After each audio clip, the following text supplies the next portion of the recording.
We're good, right? Sharing screen. All right.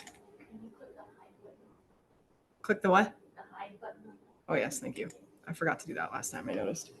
All right. Hello. Welcome, everyone, to Rounds this 24th of January. Let's go ahead and get started. All right.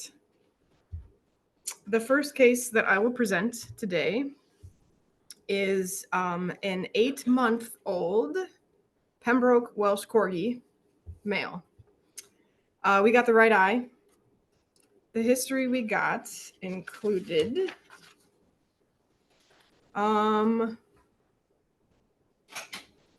there was focal retinal detachment with hemorrhage and intravitreal foreign body on Wednesday, a given Wednesday. And then 2 days later on Friday, there was 4+ flare, myotic pupil. They were unable to evaluate the posterior segment, significant blepharospasm and periocular swelling, and sensitivity around the right orbit. An ocular ultrasound showed a linear foreign body within the posterior sclera, just adjacent to the optic nerve head and penetrating into the vitreous cavity. This was confirmed at the time of enucleation.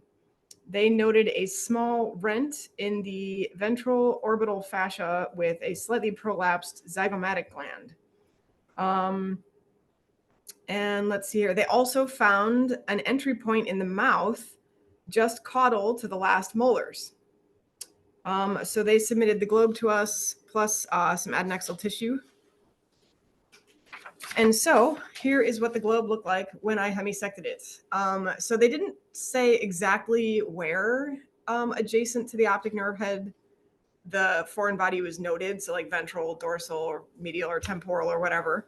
But there was some sort of firm tissue still adherent to the globe on this side of the optic nerve. The optic nerve is somewhere right over in here. And so when I hemisected it, you can see this white thing poking up into the vitreous, kind of getting lost a little bit in this milky kind of area of the posterior segment right up against the retina. And the rest of the vitreous is a little bit hazy. Everything else actually looks pretty good. So the lens looks pretty good. It's actually an interesting shape, which is probably due to the age of the dog. Fairly young. Remember, this is an 8-month-old dog. But the iris looked pretty good. And the optic nerve head itself is a little bit obscured, but I think it's right here. You can actually see one of the blood vessels leading off from it right there. And let's see here. Okay, so let's go ahead and jump to the slide.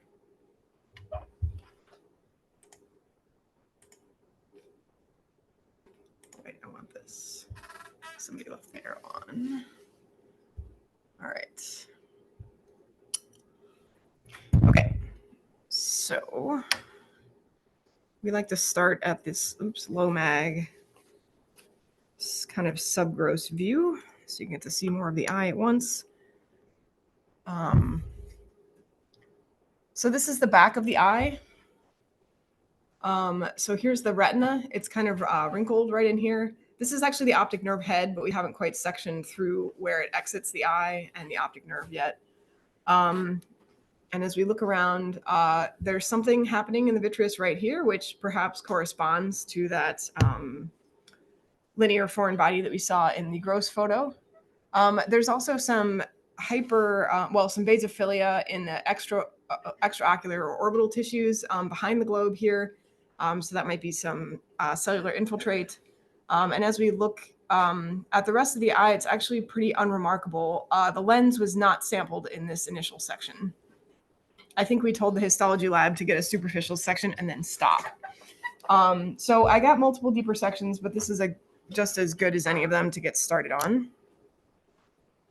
Oh, sorry, I put it on there backwards. So now we're going to be looking at things from the other direction. Sorry about that. Okay. So,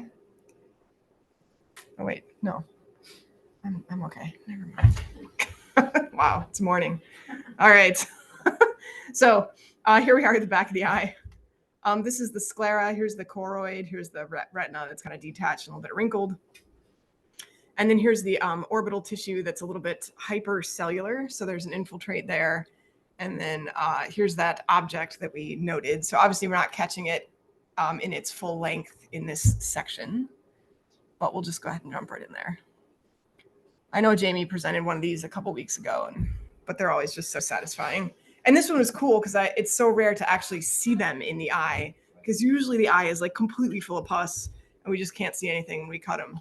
But anyway, so as we go a little bit higher, what we see is this sort of multiloculated structure. Actually, it might show up better without the condenser. So a sort of cavitated structure, maybe, with some neutrophils around it. Let's go higher mag. Yeah. So this is very characteristic of plant material. Lignified cell walls. Yeah. That'd be a good way to describe it. Yeah, so we got some plant material surrounded by neutrophils. One of the deeper sections, I think there's some bacteria like in the little chambers of this plant object. So they often bring their own flora with them when they travel into the eye, unfortunately, which is one of the reasons why we end up with pretty significant intraocular inflammation. So let's go back out for a sec to, well, actually, let's stop for a moment in the choroid. So the choroid is also a little bit more basophilic and more hypercellular than it should be. And what we have is a mixed inflammatory cell population composed of lymphocytes, plasma cells, some macrophages, perhaps, maybe a few neutrophils here and there. And as we drift out into the orbital tissue that's right adjacent to this, we can see more of that. It's a little bit more separative out here, so a few more neutrophils rather than the more mononuclear. And also there's maybe a little bit of increased collagen here and some plump spindle cells. So there's some fibrosis going on, or fibroplasia, in response to this foreign body. At the when I initially grossed the eye, I cut in an additional section because when I looked at the second half of the eye, there was also something linear present in that half of the eye. So here is an extra slice of the eye. So here we have the cornea, the iris, and then here we are in the posterior chamber. And there's a little bit of foreign material there. Sorry, there's a foreign object and there's some inflammation. So we caught that plant material again right here. So it's pretty long, actually.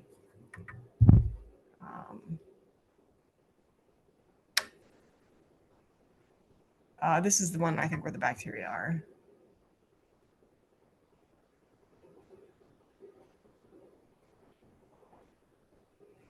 So I think all of this like kind of purple fluffy stuff is bacteria. And then once again, there are a few more neutrophils here. Right out here. So that is essentially the gist of it. I'll show you one of the deeper sections of the globe, the full globe, just to show a little bit more of the extent of, now we're looking at it from the opposite direction, sorry. This is a little bit more of the extent of the orbital inflammation here. And I can't remember what side of the optic nerve head this was on. I assume it was ventral, because something coming from the oral cavity will essentially hit the ventral aspect of the globe first. I think this is where the more of the plant thing. Yeah, there we go. So it's also present outside of the globe. So yeah, this was a pretty satisfying case because it really, the clinicians were on top of it. They used ultrasound. They found a linear foreign body. They checked the mouth and they actually told us what they saw in the mouth, which was amazing. And that helped to sort of direct the way I cut the globe in half. And then at this point, it was also fairly early in the inflammatory process because I was still able to actually see the thing and the entire eye wasn't just full of exudate. So the rest of the eye was pretty quiet, actually, so it really hadn't affected much of the globe yet, except the posterior segment. So we typically consider these to be migrating grass awns. Um, Where's and the animal from? um, Idaho. Most of our, what's that? Okay. Most of our migrating grass-ons come from California, so we assume they have really vicious grasses there.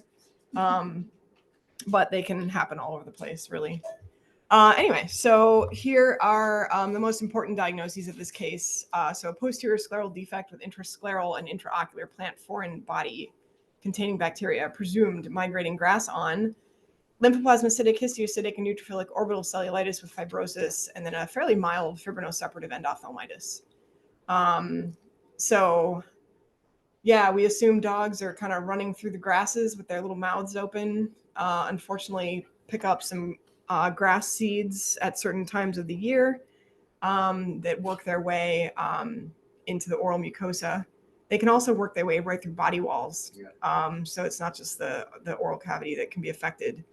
And they have barbs on them, so they only move in one direction and they don't back out. They only move forward. And that is how they travel, is that they sort of get stuck, and then because of their barbs, they pull themselves through the tissue in sort of a passive process. What else am I forgetting? Anything else? I don't think so. One thing that always surprised me, kind of like this one, is how some of them, the penetrating site was way back, like close to the optic nerve. But then if you think about it, you got that cone in the back of the eye, got the muscles, and given the fact that they only move one way every time the eye moves, those muscles kind of, funnel that foreign body backwards. And I think that might be the explanation why we see those. There was a time that we were not 100% sure. Most of these were, what do I call it, grass awns. We thought were just, plant like sticks or something like that. And that was very puzzling, right? The fact that some of them were right next to the optic nerve. Oh, yeah, right. Even if you think they're coming from the oral cavity, like the angles just don't make much sense, but it makes more sense if it's a migrating object. Yeah. Dr. D affectionately calls these stick in the eye for that historic assumption that it was a stick. He actually consulted with someone who works in the plant pathology. I thought it was forest products. Oh, okay. The USDA forest products lab here on campus, and showed this person a bunch of these slides with these plant material on them, like plant objects. And I think he may have been the one who suggested that mostly they were grass awns. So that was maybe, I don't know, it was pre-pandemic, which was only like 2 years ago, right? Yeah, so it's 15. Probably it was like 6 years ago now, but anyway, so yeah, kind of an interesting case. As I said, this one is really satisfying, I think, for the clinicians, for the pathologists. And yeah, so Carol Naranjo here in the comments. So Carol was a fellow here, like right before I was. She just wrote "stick in the eye," yeah. Just so that people are aware of the historical context. In eyes or elsewhere. Ah, okay. I mean, everywhere. Yeah. Pulled one out of an aortic aneurysm. Oh my god. Yeah. Shouldn't be surprised that they go into the eye. If they go into the eye. The comparison of whether it's in a paw. Okay. Interesting. Cool. Alrighty, so let's move on to the next case. This one, at first glance, you might be thinking like, gosh, what's wrong with that eye? Looks like not much. But this is another young animal, unfortunately. This is a 1-year-old mixed breed dog, spayed female. The history we got was, let's see here, glaucoma in this eye and uveitis. The glaucoma was controlled at the time of enucleation or shortly before. And I'm going to hide the rest of the history from you because it will just give it all away. But because of the history that we got, I took a picture of it, even though it really was not that impressive grossly. But what we can see here is that there's some white material or a white mass there in the posterior chamber. So here's the tapetum of this eye. So this is the ventral anterior chamber. If I just said posterior, that was wrong. Sorry. So ventral anterior chamber. And then there's also a little bit of extra white stuff adhering to the ciliary body at both sides of the eye of this section. So that's about it. It's pretty quiet eye. The optic nerve head looks pretty normal. Everything else about it looked pretty normal. So let's jump right in. It would help if I did this first. Okay. So we'll do that subgross view first. Did you say this thing? 1-year-old.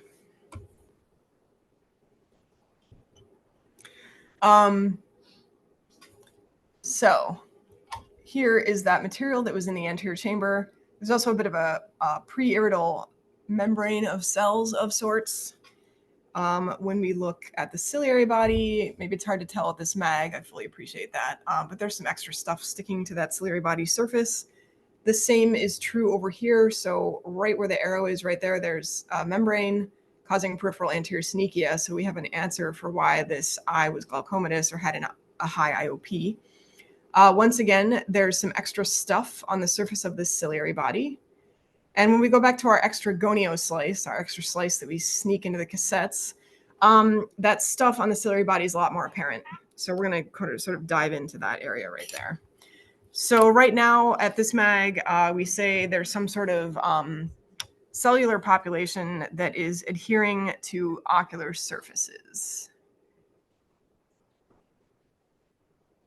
So at this point, you have to decide, is this inflammatory or is this neoplastic? Most inflammatory cells that affect the eye are either in the uvea, stroma, so like in the iris stroma, ciliary body, choroid, or they're floating around in the ocular chambers.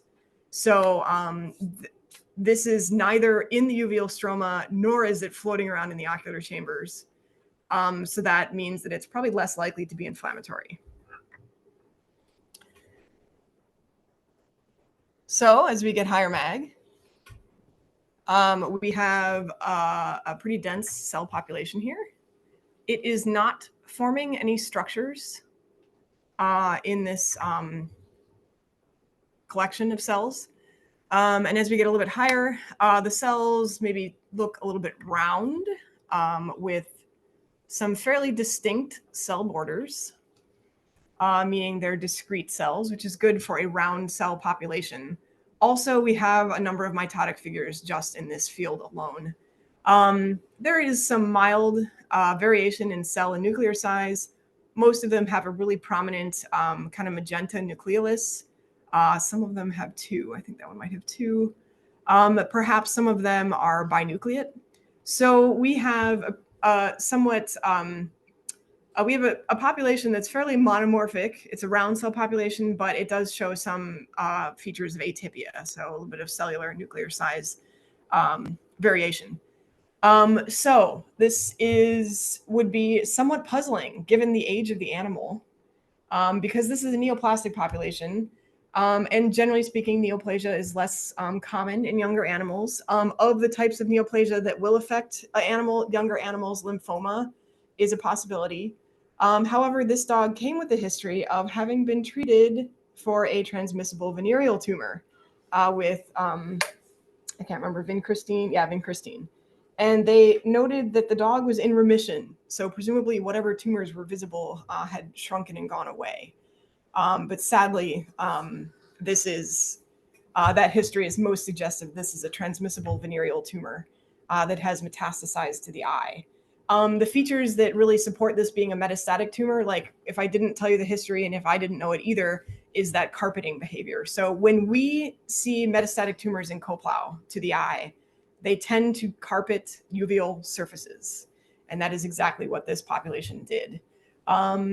In the general population of animals being affected by metastatic tumors that might end up in the eye, I think that's probably more common to see them in the choroidal blood vessels. But in Coplow, that is not what we see. But remember that we are getting eyes from a very specific segment of the veterinary population there. We get mostly cases from ophthalmologists. So they're seeing an animal because there's an eye problem, that usually means that the anterior segment is affected. I mean, it can also be affecting the posterior segment as well. But choroidal metastasis might not cause very obvious clinical signs. So those animals might not be evaluated by an ophthalmologist, or might not really exhibit any eye issues to alert the owner that there's a problem. So anyway, TVTs are, let's see here. I'm trying to remember what their origin is. They're histiocytic origin.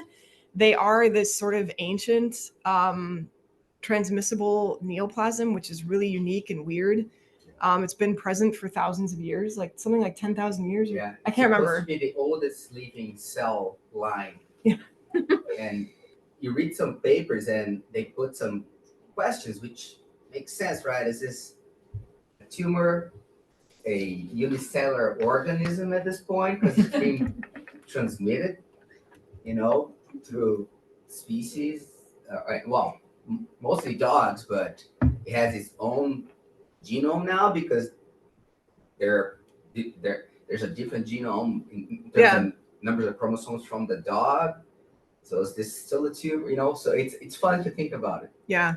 And it's crazy. Yeah. So TVTs, the cells of TVTs have 59 chromosomes, and I believe dogs have 78. So there's been some major genetic alterations there in this cell line. So they can be a little annoying to diagnose definitively with immunohistochemistry. You basically have to rule out every single other type of round cell neoplasm. And then they are known to express lysozyme. So that's one of the things that you can sort of hang your hat on. But in order to feel comfy with that, you also have to rule out a population of T lymphocytes, because T lymphocytes will also express lysozyme. So you have to have a negative CD3 and then a positive lysozyme. Also, these days, there are other molecular ways of diagnosing them. So at least Michigan State University's lab can run a PCR. And I don't know exactly what they test, the product is that they're amplifying, but it somehow confirms that this is a TVT population. And I had one more fleeting thought. And cytologically, if this were like, if someone had done an FNA and gotten cells from one of these, I think they're much more characteristic because they have these characteristic cytoplasmic vacuoles. And that is very characteristic of this cell type. So I think cytologically, they're much easier to diagnose than they are for us anatomic pathologists. And I think that's it. So let's go back to our PowerPoint. That was basically most of what was going on in this eye. I guess I could show you the rest real quick. I don't want to take up too much more time, but so as I said, there's a nice membrane on the front of this eye. I'm not sure if these are really spindly neoplastic cells or if this is just your basic pre-iridal sort of fibrous or fibrovascular membrane. But it's definitely causing peripheral anterior synechia and sort of occluding the ciliary cleft and causing collapse of the trabecular meshwork. So we have a nice answer for why the dog had an elevated IOP. Also, you can see the little neoplastic cells crawling along the zonular ligaments and onto that lens surface, which I think is kind of cute. Not for the dog. Sorry, dog. And this was one where the dog had an elevated IOP. They mentioned that it was controlled. And in fact, I don't think it had actually affected the number of ganglion cells at this point or the optic nerve head. So there's no histologic, evidence of glaucoma. So it's basically glaucoma as per history, not confirmed histologically. Okay, so let's go back to the PowerPoint. Oops.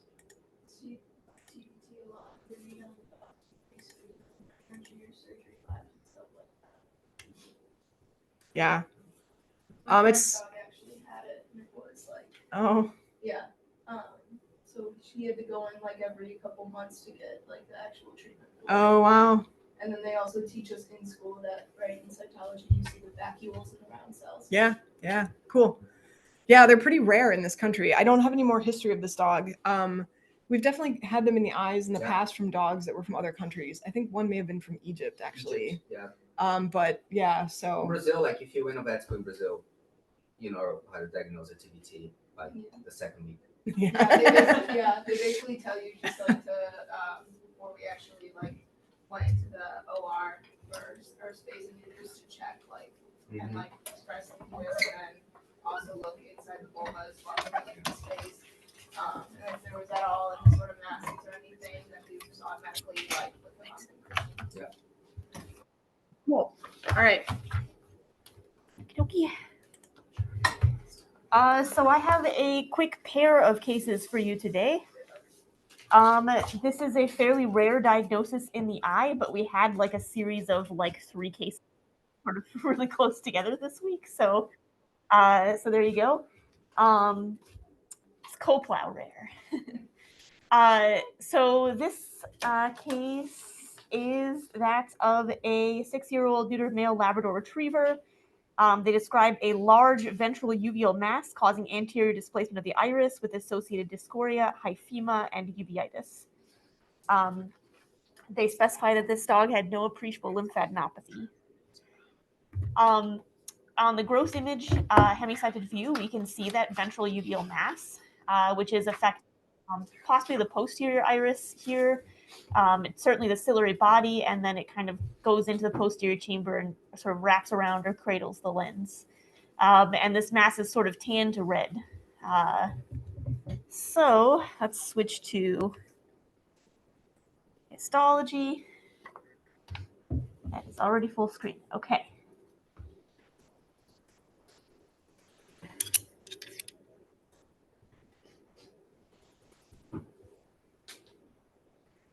So here we are at the front of this eye. We've got the cornea, and then here's our ventral uveal mass. You can see that the center of this mass is pretty extensively necrotic with lots of hemorrhage, which is can be a bit of a diagnostic challenge if you can't find viable cells, but we can find viable cells at the edges. And I'm going to start with this area because this just happened to be the area that I dropped in on first when I was first looking at this case. And I think it tells a bit of a story. You can kind of see these blood-filled spaces in between the neoplastic cells, but oftentimes these cells are just very densely packed together, sort of spindle to stellates. Even in the more solid areas, though, there are these sort of narrower blood-filled spaces. But it's hard to necessarily hang your hat on a diagnosis yet. However, if you look around this mass, my favorite spots is over here. You can see the iris coming in. It's sort of all folded up, and then the tip of it just dissolves into this neoplasm. And if we look sort of right where the neoplasm meets the iris stroma that's still existing, I think one of the more diagnostic spots in this tumor is right here. So let's go even closer. Nice. So we have these blood-filled spaces that are directly lined by these really pleomorphic and plump spindle cells. And as we get even further into the tumor, we have these anastomosing cords of collagen as a core, and then wrapping around those collagen beams the same pleomorphic neoplastic spindle cells, and then together these delineate these aberrant, dilated, blood-filled vascular channels. So this is characteristic of hemangiosarcoma. We will quickly head back to the PowerPoint. And we also have this case. There's a little bit more glare on this gross image, but it's still a reasonably nice thing to look at. It's like little tinkles, like when somebody like smiles and a cartoon and like tink. But anyway, in this case, in the posterior segment, we have a sort of red-brown to tan mass, and there's this tan tissue that's sort of extending out from the optic nerve head next to this, which is actually a detached retina, and quite a bit of intraocular hemorrhage in this case. This case was is a 9-year-old spayed female German Shepherd. And in particular, in this case, they actually already told us that there is a history of a hemangiosarcoma cutaneous on the ear, which was incompletely excised in December 19th of 2023, staged on January 5th, and it was clear, both thoracic radiographs and abdominal ultrasound. They didn't see any evidence of other tumors. However, developed epistaxis from the right nostril just 5 days later, and then the eye issues started December 30th. So December 19th for the initial neoplasm removed, and December 30th, there were eye issues developing. So kind of a suggestive history on that. And if we go to the histology on this case,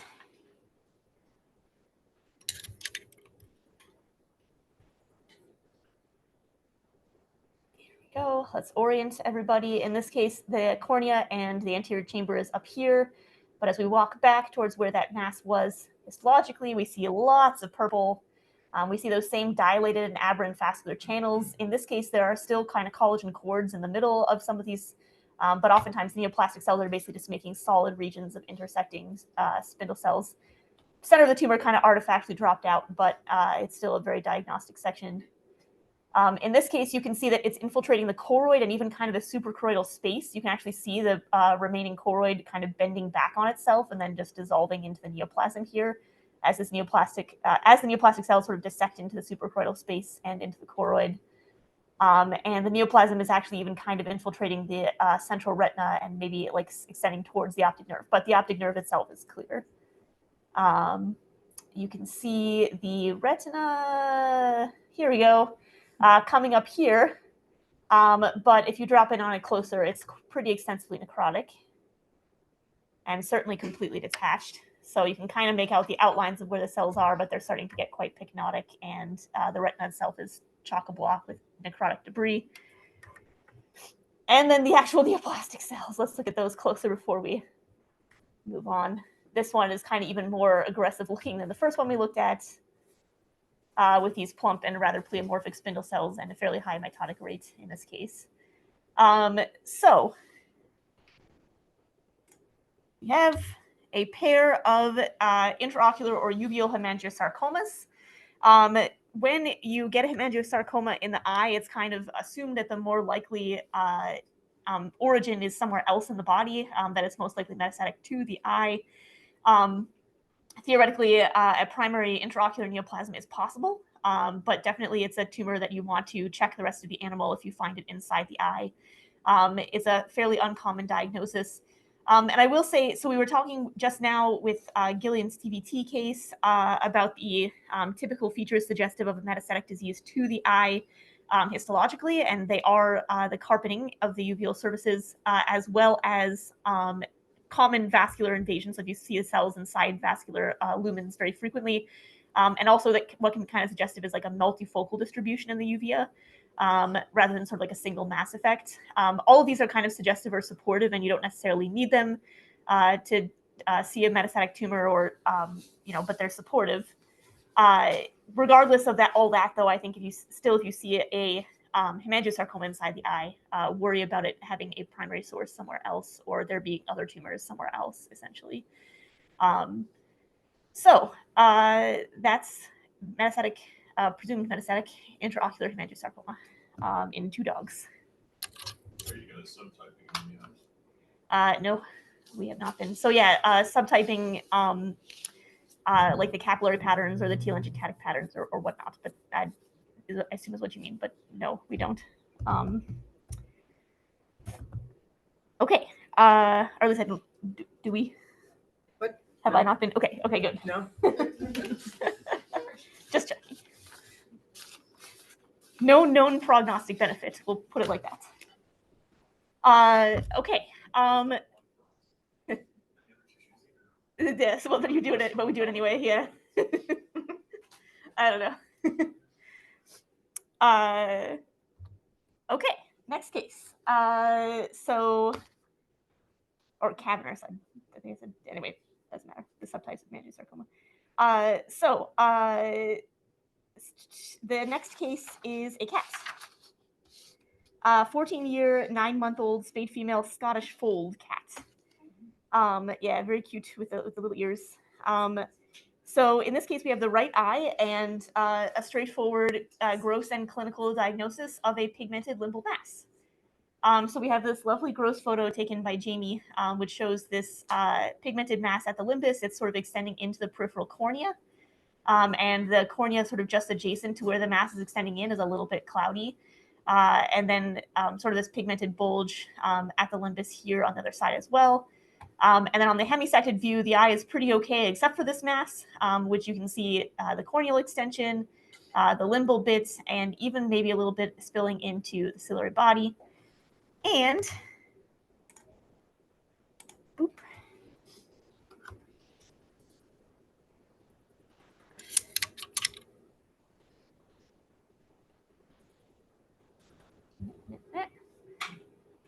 Still the more normal side. Let's go over to where the mass is. Here it is. So we have the peripheral corneal extension. We have the limbal portion of the mass. Oof. We have the, there we go, that's better. We have the mass sort of extending into the episcleral tissues and sort of running along the edge of the sclera just here. And then this mass is also extending slightly into the ciliary cleft and the ciliary body. But noticeably, the bulk of the neoplasm is centered over the limbus. If we go closer and take a look at these cells, they are typically sort of round to rounded polygonal, heavily pigmented cells with variably distinct cell borders. And let me see if I can kind of come onto the edge here, and that might help with the. I probably didn't set up stuff. Oh, Yeah, can keep talking. okay. We're working on the exposure stuff. So the cells have abundant, heavily pigmented cytoplasm, but you can see the nuclear features pretty well in many of these cells. Thank you. Sort of round to oval nuclei with sort of coarsely stippled chromatin and typically a single distinct nucleoli. And these are some relatively bland cells. There's not a whole lot of anesokaryosis, anesocytosis, and there were no mitotic figures seen in this tumor. However, what an interesting feature is that sometimes, especially if you go over here towards where it's descending into the cornea, there are occasionally these really enormous cells that are multinucleate. So this like cluster of like 15 to 16 nuclei here is presumably in just one cell. So there are kind of some like multinucleate giant cells in this tumor, which is an interesting thing to discuss. And then another quick thing that's sort of next to this neoplasm, we have this area of corneal ulceration. And then if you look in the superficial stroma, sorry, I bumped it. There we go. If you look in the superficial stroma, there's this thin streak of mineralization on the surface of the ulcerated area that's sort of underrunning the remaining epithelium, and then also this finely stippled mineral in the superficial stroma. So some degree of calcitic keratopathy and some ulceration adjacent to this neoplasm. This is a melanocytic neoplasm in a cat that is primarily affecting the limbus. When we have a portion of a melanocytic neoplasm that is both in the uvea and external to the eye, we often believe that these are more commonly uveal primary neoplasms that extended out rather than extraocular neoplasms that extended in. However, in this case, because the bulk of the neoplasm is centering right on the limbus and the other areas of neoplastic invasion are relatively less, this is probably more likely a limbal primary melanocytic neoplasm developing in the melanocytes of the limbus. This is significant for cats, especially because we do rarely get these heavily pigmented neoplasms in the conjunctiva, especially with these multinucleate giant cells in the conjunctiva melanocytic neoplasms. And those are thought to be fairly malignant despite a somewhat bland cellular morphology with the possibility of metastasis. And then the uveal melanocytic neoplasm in cats that can kind of look a little bit more heavily pigmented and bland like this, some of those seem to have a somewhat malignant outlook as well. However, the limbal melanocytic neoplasms in cats, as far as we know, behave similarly to the limbal melanocytic neoplasms in dogs, aka quite benign, and probably complete excision is curative. However, it would probably be worth looking into follow-up on cases of limbal melanocytoma in cats to help confirm that. So long story short, hopefully this little Scottish fold does not need to worry about this anymore, as it is a limbal melanocytoma. And there we go. So that is that. And if there aren't any questions, I will shift.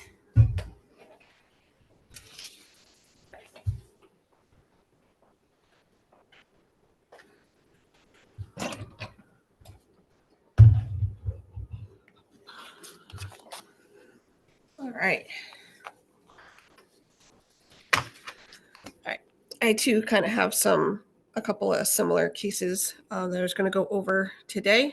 This first one is a 2-year, 9-month-old a male neuter domestic short hair cat that came with a history of moderate ophthalmos, diffuse corneal edema with 360-degree vascularization, 3+ flare or shallow anterior chamber temporally, with anterior iris displacement and a fixed discoric pupil. They did mention a uveal mass, uveitis, and secondary glaucoma. They didn't particularly say where in the uvea, again, whether it was dorsal, ventral, temporal, medial, which is always nice for us to know when we're assessing the mass, assessing the globe, because that's what we get. So in this case, the globe we also thought was ophthalmic. Here's a cornea up here. We didn't see any mass per se, but we did note that sort of this ventral iris leaflet had the appearance of an iris bombay, where it's kind of bulging into the anterior chamber and having some posterior synechia onto the lens here. So that could have been creating sort of the mass effect that they were seeing potentially. Otherwise, there is exudate here in the vitreous, in the retina. It was kind of multifocally detached here as well. So over here.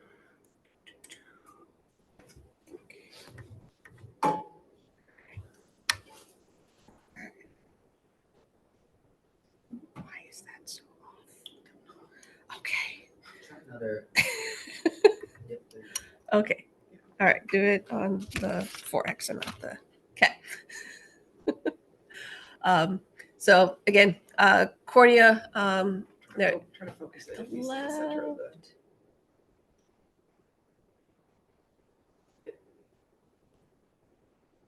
Yeah, that's only probably- in the one center. part that's Yeah, like there. Yeah. Which is Okay. worse. Okay. Yeah. So again, here is that iris bombay here with the bulging of the iris leaflet into the anterior chamber. You can see it's sort of got some attachment here to the lens. We can see, again, some of that cloudy material that was in the vitreous, the retinal detachment. And then sort of on the other side here, we can see hypercellularity here on this iris leaflet that kind of comes on to the top of the lens here.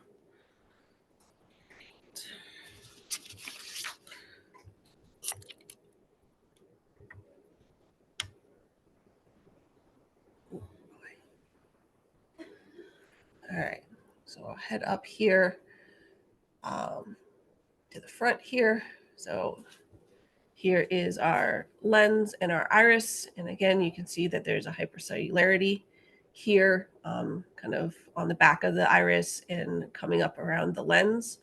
And that is because the anterior portion of our lens capsule is discontinuous and is ruptured. And we can tell that it's a true rupture because all these inflammatory cells, these neutrophils and macrophages, are dissecting into the lens fibers, which they wouldn't normally be able to do if the lens capsule is intact. I think the other side is you can see how the lens fibers, you get this little strands of the lens fibers. So I like to call this phaco spaghetti, and these macrophages coming in, kind of gobbling up at the edges here of these frayed lens fibers.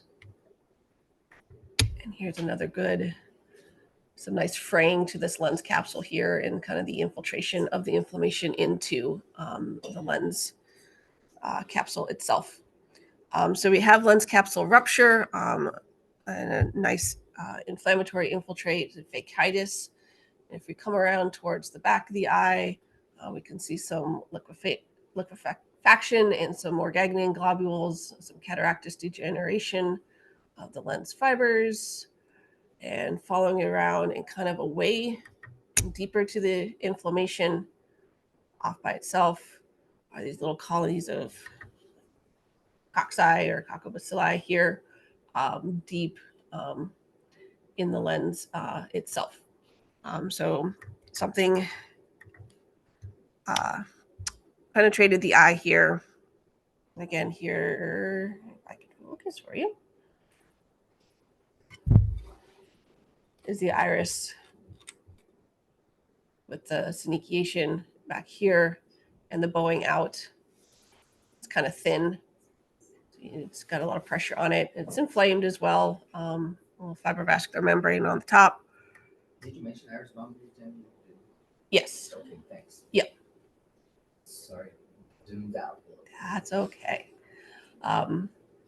So, and then as we continue back, the retina, again, was a little detached and also a little bit inflamed as well. Some extra neutrophils, lymphocytes, and plasma cells in here. Maybe a little bit of atrophy going on as well. So this was pretty consistent with what we call septic implantation syndrome. The rest of the optic nerve head and the optic nerve were pretty normal. I think they had marked glaucoma on the submission form, but we couldn't confirm that for them histologically. But it was probably secondary to all the stuff going on at the front here with the lens capsule rupture and the inflammation going on. Here we go. Put this back here. So septic implantation syndrome. There we go. Again, got lens capsule rupture with the cataract, the bacteria that's within the lens, and then usually a pyogranulomatous, phakitis, and endophthalmitis. It's usually very centered on the lens, not too much surrounding it, and a little bit, again, inflammation in the uvea, and again, the bacteria in the lens being deposited from some sort of traumatic event. Most cases, we see this with a cat claw injury. They're pretty good surgeons with their little sharp claws, swatting at dogs or cat fights, because I guess this was another cat. So pretty good at implanting bacteria in there, and then leading eventually at some point. Sometimes it's days later, sometimes it could be even months later. The inflammation will kind of explode out and cause this sort of reaction here. So kind of always fun to see these cases. And I think that's a very good point that Jamie was mentioning, the history of these cases of septic implantation syndrome. They're different than just a generic contaminated trauma like we've seen with Gideon's case, for example. That whatever causes the trauma, which is usually a cat claw event, introduces bacteria inside the lens, and the lens is relatively separate from the rest of the eye, right? Anatomically speaking. So there, clinically, there is a period of that first. So you got the trauma and got that first bout of uveitis. The dog or cat usually recovers from that for a little bit. There's anti-inflammatory treatment and so on. But it will eventually develop glaucoma later because, the bacteria is just brewing inside the lens until it ruptures a little bit further. You got a secondary cataract, and then you got this non-responsive endophthalmitis and uveitis. So that history is useful, and the presence of the bacteria inside the lens is very diagnostic, but not always present. I think we see bacteria inside the lens about 40 to 50% of the cases. We don't go after them very often because the presentation is very classic, that perilenticular inflammation. But just so that people hearing out there don't assume that we have to find bacteria to make that diagnosis. If you have that perilenticular inflammation, the inflammation centered in the lens, lots of neutrophils, and plus or minus that history of a first event, uveitis, the recover, that's pretty classic of it. Do you have a handle on what the pre-painting period is? Yeah, it ranges. It ranges from weeks to months. Yeah. I think we have a couple that have been a couple Yeah. years. That's what I I was mean, thinking. yeah. We've had some that are really long term. Yeah. I feel like the longest one was 7 years, and it's like, really? Yeah. I mean, maybe that's not accurate, but I mean, that's what the history suggested, that it was 7 years, and it was like, geez. Yeah. That are heading out into practice. It's something that bear in mind. It's like a ticking time bomb, basically, Private right? practice. Yeah. Just put bacteria inside the lens and just wait for it to blow over. Or it'll come back to life. I don't know if we mentioned, but how does it do that? Like, why does it wait so long before it actually causes a problem? Is it just like It's this? an immune privileged site. Mm-hmm.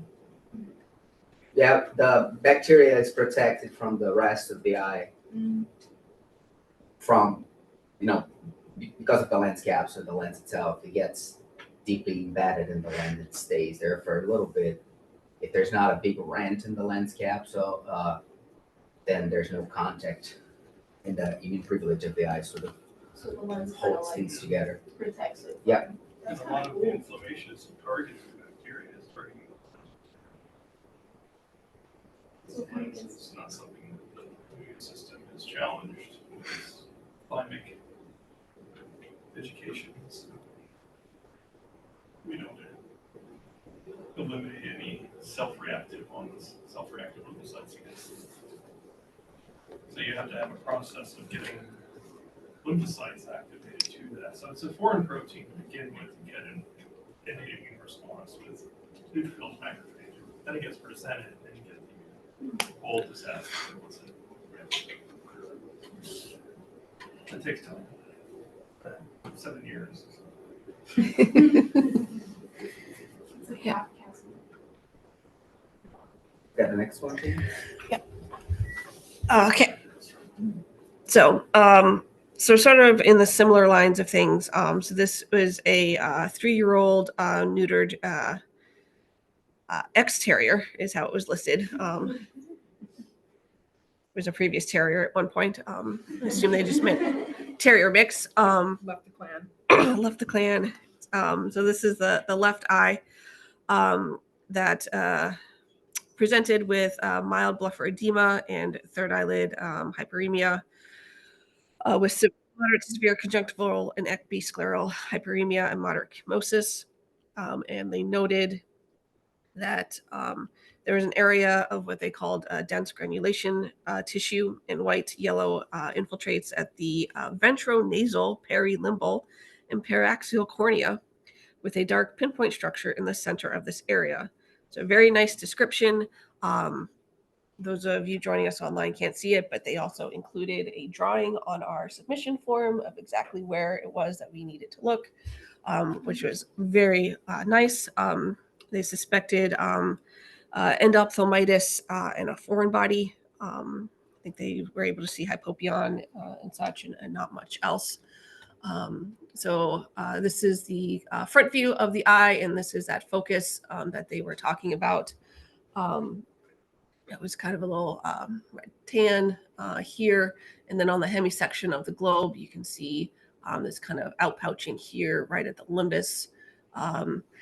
And maybe you can imagine that there's kind of a little fluffy material here at the front, and then some like tan exudate material in the anterior chamber. The rest of the globe isn't too bad.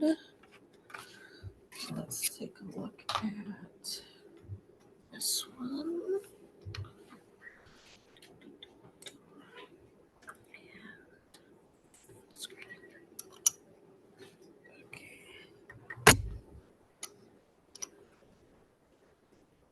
Do the flipper. There we go. All right. So this one's a little bit different than the one that we talked about previously. So here's that little limbal bulge. You can see that there's a lot of hypercellularity here. Lots of purple. And you can see that it kind of tracks into the anterior chamber here with all of the material kind of in the anterior chamber. You can see that there's a little bit of stuff on the lens. And the rest of the eye was fairly quiet. We didn't sample optic nerve or nerve head here at this first sample because we wanted to make sure that we got a good section of this limbal area before we went too far. But I do have a couple deeper sections that we can look at.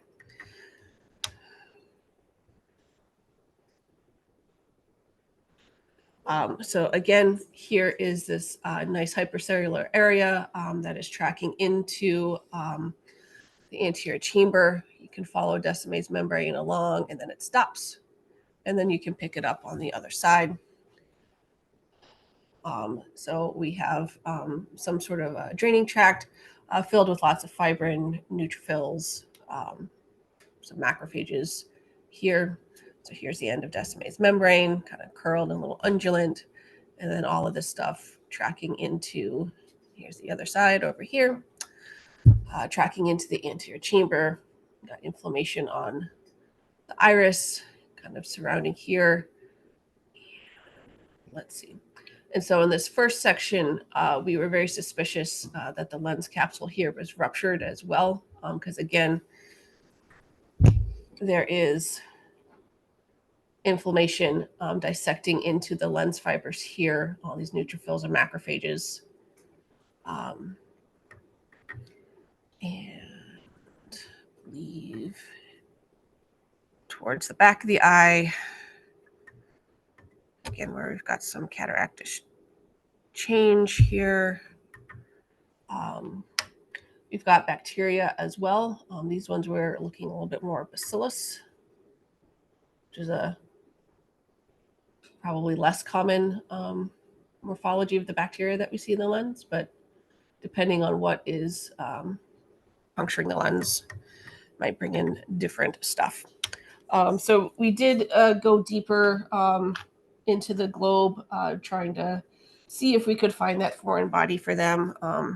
Unfortunately, we couldn't find anything specific to confirm. We did find on a deeper section that there were actually 2 breaks in Descemet's membrane. So here is one break here. You pick up Descemet's again, and then it breaks again. And then you have like a little free curled up fragment of Descemet's here as well. So a little bit more traumatic and probably something a little bit more substantial than a cat claw in this case. And then we got a little bit more view of the extent of the inflammation in the anterior chamber. So it goes a little bit more than just sort of perilenticular here. And then I think, yeah. Yep. So back of the eye was a little bit quiet, maybe a little bit of cupping there. So this one is sort of, again, similar to the last one, but with that draining tract, probably more consistent with a foreign body, like they were saying. You could sort of tell the difference between that first one and this one, how the inflammation is a little bit more severe. And again, that draining tract, it's not typically what we see with a cat claw injury because their claws are so sharp and it's very precise striking action sort of thing. So just a little, some similar cases, but just a little bit different, maybe underlying etiology for them. So just interesting. Compare a little bit. And it looks like we are at time. And so thanks everybody for joining us, and we'll see you in 2 weeks. Everyone. Thanks. All right. Oh my goodness. It's an edge. So here. All right. Oh my goodness. All right. Do I need to stop the recording?